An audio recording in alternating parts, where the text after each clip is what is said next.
Hello friend, एक बार फिर से राम राम सारा ने। तो मैं रश्मि मलिक यूपी शामली से आप लोगों का एक बार फिर से बहुत बहुत स्वागत करती हूँ आपके अपने यूट्यूब चैनल परी व्लॉग में। अगर चैनल पे न्यू आते हैं चैनल को सब्सक्राइब कर सकते हैं, वीडियो को लाइक कर सकते हैं। अगर वीडियो थोड़ी भी अच्छी लगे तो वीडियो को शेयर कर सकते हैं। तो बात करने जा रहे हैं हम द मनस्वी व्लॉग यानी हमारी डॉक्टर रेखा की।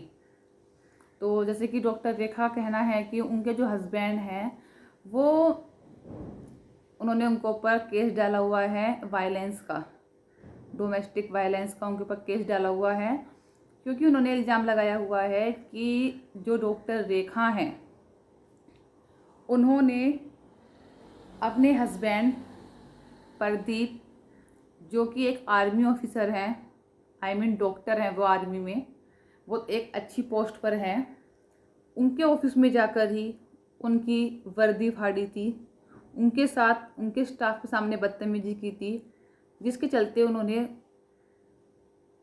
इनके ऊपर केस डाला था डोमेस्टिक वायलेंस का। और इनकी शादी को 3 से 4 साल हो चुके हैं, लेकिन इनकी जो मैरिज लाइफ चली है वो ओनली बहुत कम महीनों में ही चली है।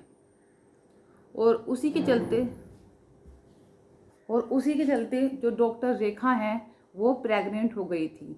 और जब इनके पेट में कुकू, जो इनकी बेटी है मनस्वी, वो 7 मंथ की थी, तो जब इन लोगों का जो लड़ाई है वो हो गई थी, दोनों सेपरेट हो गए थे, अलग अलग रहने लग गए थे। लेकिन अभी डिवोर्स नहीं हुआ है, मतलब मन से सेपरेट हो गए हैं पर कानूनी रूप से सेपरेट नहीं हुए हैं। एक बार मैं गेट बंद करके आती हूँ क्योंकि बहुत ज़्यादा मौसम ख़राब हो गया है और हवा चल रही है बहुत ज़्यादा। मैं आपको दिखाती हूँ पर मौसम का क्या हाल है। देखिए क्या मौसम का हाल चल रहा है हमारे यहाँ का, बहुत बेकार मौसम हो रहा है और बार बार गेट जो है ना वो खुले जा रहे हैं। तो एक बार गेट बंद कर देती हूँ, उसके बाद फिर वीडियो कंटिन्यू करते हैं। इतनी देर हवा चल रही है कि गेट ना। हाँ तो फ्रेंड, जो बाहर मौसम है ना बहुत ज़्यादा ख़राब हो गया, अचानक से बहुत ज़्यादा आंधी तूफान आ रहा है और अब ठंड बस आने वाली है। तो हम बात कर लेते हैं मनस्वी की। तो जब वो प्रेग्नेंट थी 7 मंथ की, तो उसके बाद उन दोनों का जो भी लड़ाई झगड़ा हुआ है वो हो गया था, जो एक ईगो के चलते हुआ है।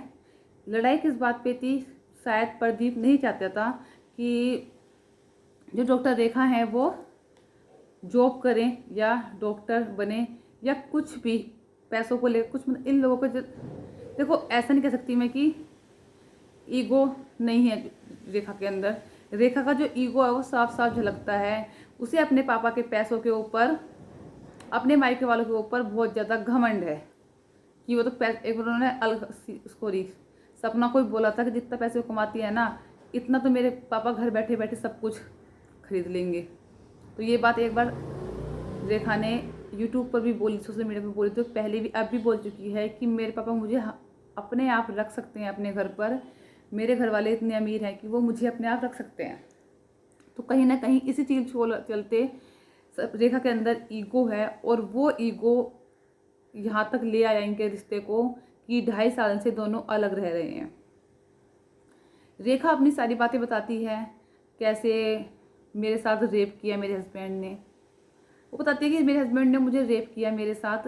तो मैं सिर्फ रेखा से एक बात पूछ चाहती हूँ कि रेखा, जो भी कुछ तुम दोनों के बीच हुआ, जिसकी वजह से कुकू आई, जो भी तुम लोगों के बीच में फिजिकल रिलेशन हुए, मैं एकदम बिल्कुल खुल के बोलती हूँ इस बात पर, फिजिकल रिलेशन जो भी तुम लोगों के बीच में बने, क्या वो अकेले प्रदीप की मर्जी से बने थे? क्या तुम जो प्रेग्नेंट हुई है वो अकेले प्रदीप की मर्जी से हुई थी? वो तुम्हारा पति था, तुम उसकी पत्नी थी, तो दोनों की मर्जी के साथ ही कुकू का जन्म हुआ होगा, दोनों की मर्जी से ही तुम लोग एक हुए होंगे। ऐसा था का प्रदीप ने तुम्हारे साथ ज़बरदस्ती की थी, तो तुम यहाँ पर प्रदीप के ऊपर रेप का केस तो लगा ही नहीं सकती हो। रेपिस्ट तो तुम उसको बोल ही नहीं सकती हो, क्योंकि वो तुम्हारा पति था। और कहीं ना कहीं तुम्हारा सपोर्ट होगा, तुम्हारा साथ होगा, तभी तुम्हारे पति ने तुम्हारे साथ रिलेशन बनाए होंगे, तभी कुकू आई होगी, अकेले प्रदीप की मर्जी से नहीं आई थी। तो ये इल्ज़ाम तुम्हारा बिल्कुल गलत है। और हम यहाँ यूट्यूब पर किसकी बात सुनने हैं? आपकी। आप अपनी बात बता रही हो रेखा, अपने कि वो रेपिस्ट है, वो ड्रिंक करता है, वो बदतमीज है, वो मेरे से चिढ़ता है, उसके अंदर ईगो है, ये है वो है, आप सब उसके बारे में बता रहे हो, लेकिन आप सोशल मीडिया पे अपनी बात रख रहे हो। और एक औरत की बातों को सबको सच माना जाता है, कानून भी औरत का साथ देता है, लेकिन ये सिर्फ एक तरफा बात सुनी जा रही है। प्रदीप ने तो कुछ नहीं बताया ना, मैं ये नहीं कह रही प्रदीप को सपोर्ट कर रही हूँ, मैं रेखा को सपोर्ट कर रही हूँ, लेकिन प्रदीप की किसी बात के बारे में हम नहीं जानते। हम सिर्फ उतना जानते हैं इन दोनों के बारे में जितना हमें रेखा ने बताया है, उसके अलावा हम लोग कुछ नहीं जानते हैं। दोनों बातें जब आपस में सामने रखेंगे, चाहे वो प्रदीप की बात जब सामने आएगी, तो जब मालूम चलेगा कि रेखा कितनी गलत है।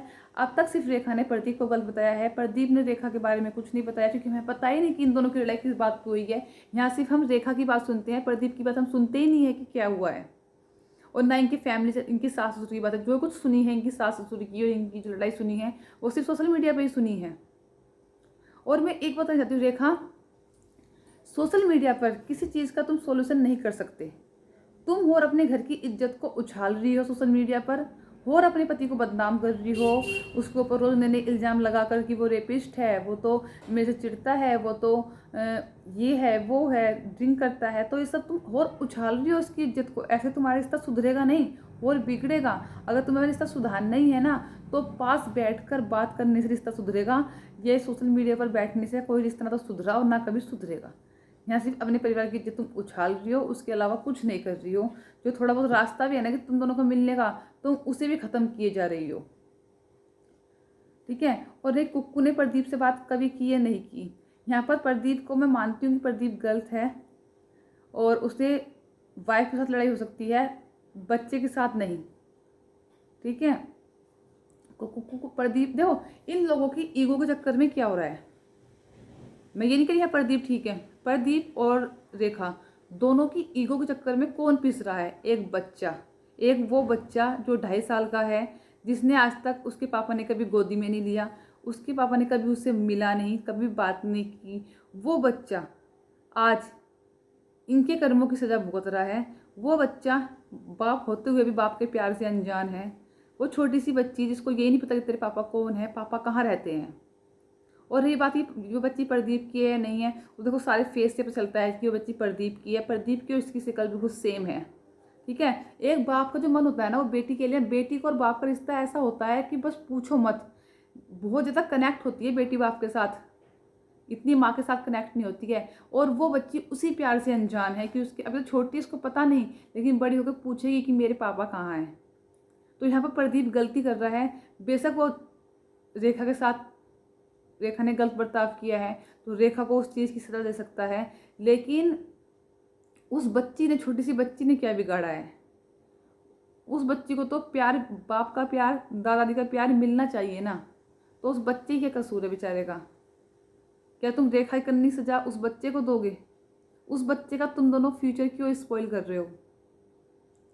बच्चे को जरूरी नहीं कि माँ की जरूरत ही होती है, बच्चे को माँ और बाप दोनों की जरूरत होती है। पर ये बच्ची बेचारी बाप के बिना ऐसे ही अपने टाइम, उस बच्ची को देखकर ना बहुत दया आती है। बेचारी बहुत छोटी सी बच्ची है और माँ बाप की करने की सजा बेचारी बच्ची भुगत रही है। तो मैं रेखा से यही कहूँगी, रेखा इन सबको सोशल मीडिया पे ना लाके सारी बातें आपस में बैठकर, परिवार के साथ बैठकर सुलझाओगी तो शायद सुलझ जाएगी, अदरवाइज ऐसे नहीं सुलझेंगी। और प्रदीप को ही बोलना चाहूँगी, प्रदीप ये देखो गलती रेखा से हुई है या आपसे हुई है। हम तो सिर्फ रेखा की बात सुनते हैं, क्योंकि आपकी बात किसी ने नहीं सुनी ना आपने अपनी बात रखी, तो रेखा आपको गलत साबित करती है। और प्रदीप का पक्ष हमने सुना ही नहीं कि प्रदीप क्या कहना चाहता है। जब तक प्रदीप का पक्ष नहीं सुनते तब तो पता ही नहीं कि क्या हो रहा है। लेकिन मैं ये भी साथ में साथ ये भी कहना चाहूँगी कि उस कुक्कू को, छोटी सी बच्ची को मत सजा दो। एक बाप होते हुए उससे बाप का प्यार मत छीनो। तो करते हैं इस वीडियो को यहीं पर एंड, और फिर मिलते हैं आपको छोटी सी अच्छी सी नई वीडियो के साथ। तब तक के लिए बाय बाय, टेक केयर।